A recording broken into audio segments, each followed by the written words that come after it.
Welcome to the Dr. Mudgil podcast. This is episode 116. Lots going on. So I'm going to actually bring you into my world a little bit with some recent events that have transpired. Just kind of walk you through my thought process and all that sort of stuff, but we're going to get into that in a second. It's a very exciting weekend coming up.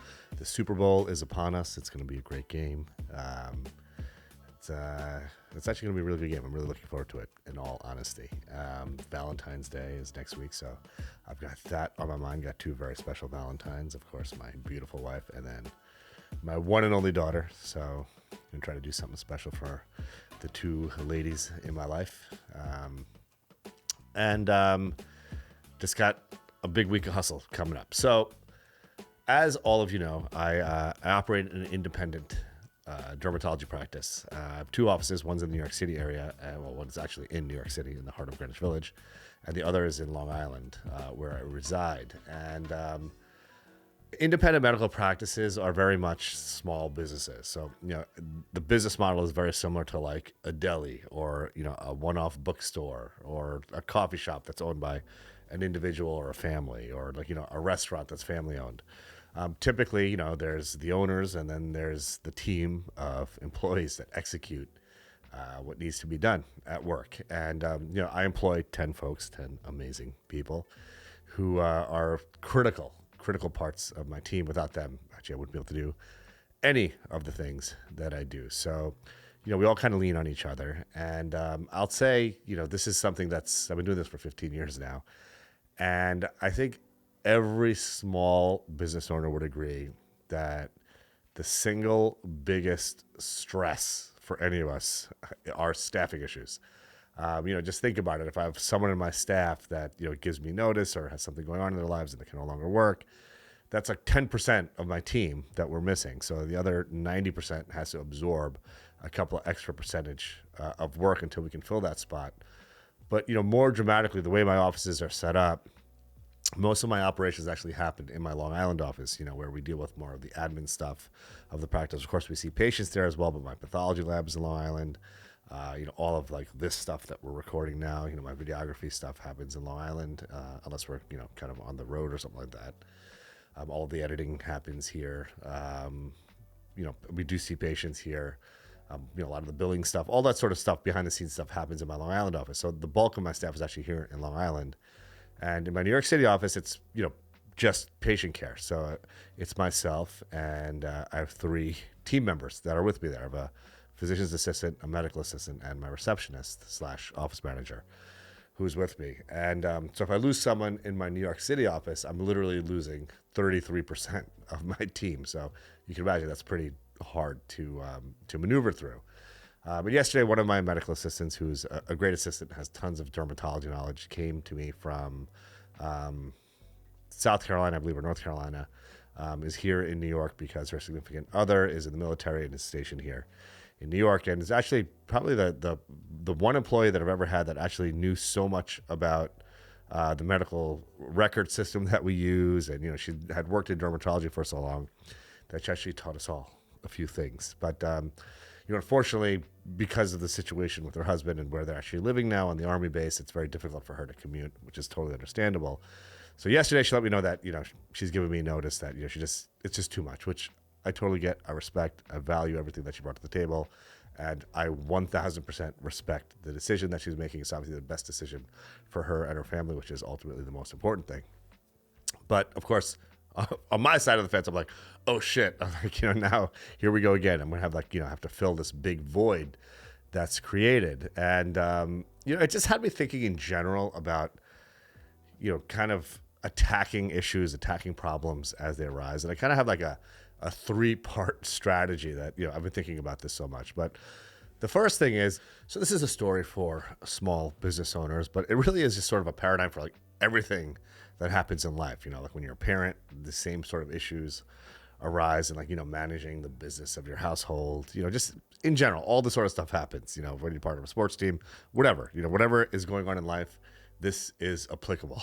And the first thing is you gotta be able to like just roll with the punches. So, generally what I found is just, bringing it back to my business, my dermatology office, is that there are periods of calm. Like, there's We're fully staffed. Everyone knows what they're doing. Everything is really smooth. Very little oversight is required because everyone knows their role and does it really, really well. Just smooth sailing. But then that's generally interrupted after, it could be 6 or 7 months, or if we're really lucky, like a year or longer. But that's generally interrupted with periods of absolute chaos and entropy, where we're short-staffed, we're trying to fill the void.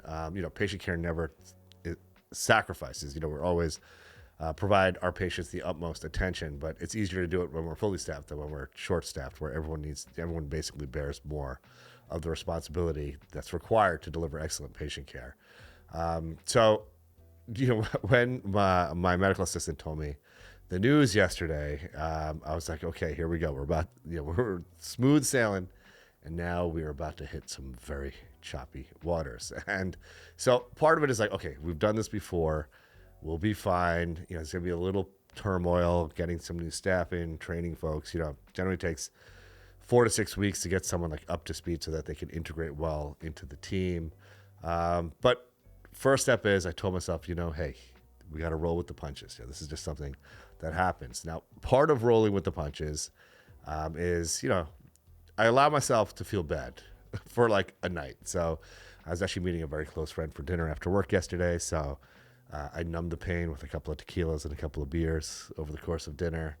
Was tired, got home, went to sleep, woke up in the middle of the night in an absolute panic, thinking about how I'm going to attack this problem. But then that was it. I said, when morning hits, we go to step 2, and that's implementing a plan of action. So, I allowed myself to wallow in my misery for a few hours, panic a little bit, get anxious, all that sort of stuff. And then the second I woke up, drove my kids to school, sat down on my computer with a cup of coffee, and implemented the plan of action, which means I put up an ad for a medical assistant on all the various platforms that exist, like Indeed, Craigslist, and, LinkedIn, all that sort of stuff. And my PAs were very helpful, listed it on some of the forums that they're a part of.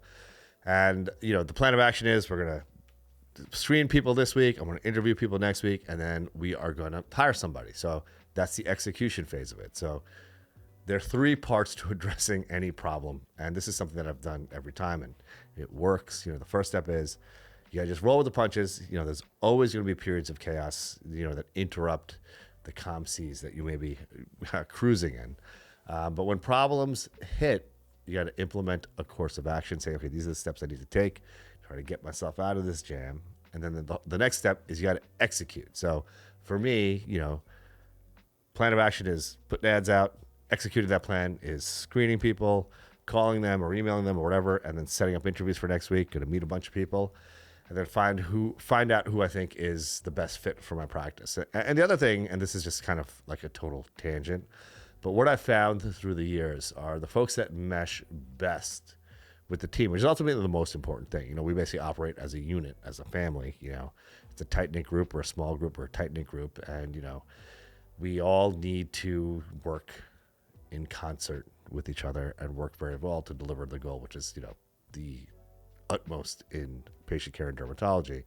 So what I found is that someone's mindset and vibe is far more important than the skills that they bring to the table. You can always learn the skills that are required to do well in the job at hand, but you can't teach someone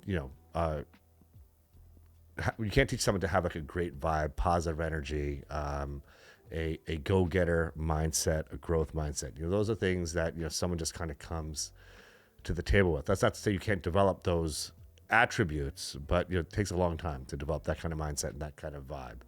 So with that, if you are looking for a position as a medical assistant in the New York City area, hit us up. We are looking for someone who has a great mindset and a positive vibe, exudes good energy to join our team to help us stay at the top of the mountain in dermatology.